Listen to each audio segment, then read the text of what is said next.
In this section, I'm going to suggest 5 areas to focus on in order to build credibility of the Muslim voice. Let me start with the hadith of Rasulullah sallallahu alaihi wasallam, where he said that you would never succeed in comforting people with your material possessions. So comfort them with cheerfulness of face and husnul khuluq, which is goodness of character. Goodness of character or beautiful manners is to do with behavior, and how we behave with people determines whether we are liked or disliked. The first point is, instead of merely denouncing what Muslims are against, we have to be clear about what we are for. Most contemporary discussion is about Muslims as a people. Become constructive in some of the major issues that face us today. They range from community relations, environmental concerns, immigration, to topics like status of minorities, human values, equality of women. The second point is engage humanity in a moral conversation that adds value to life both within the public and private spheres, beyond material possession, privileges and thrills. Make sure religiosity is never more important than religion. No religion that wants to be taken seriously and accepted can go against vital human interests and aspirations. Support noble values. For now, the guiding principle tends to be that our capability determines what we do. If we know how to do something, then we are also permitted to do it.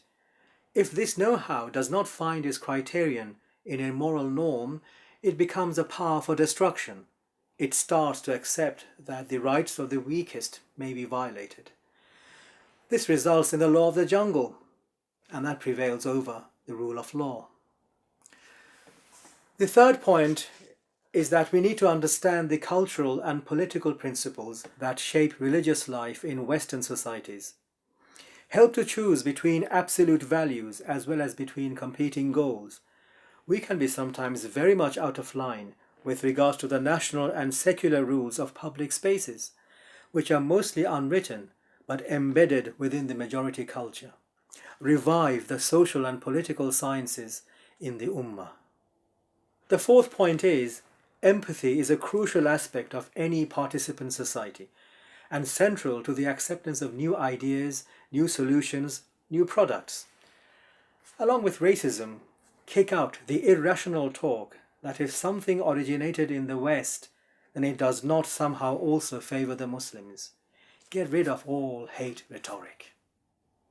And finally, the fifth point, take part in collective initiatives and projects of moral goodness. Be practical. That way we are always helpful in meeting the needs of the people, whatever those needs might be at any time and place. Be responsive to the needs of the community. Let me finish by reminding ourselves about a hadith from Jabir ibn Abdullah radiallahu anhu, where he states that the Prophet alayhi salatu wasalam said in his prayers, "Indeed my prayer, my rights, my life and my death are for Allah, the Lord of the worlds. He has no partner, and with this I am commanded, and I am among the Muslims.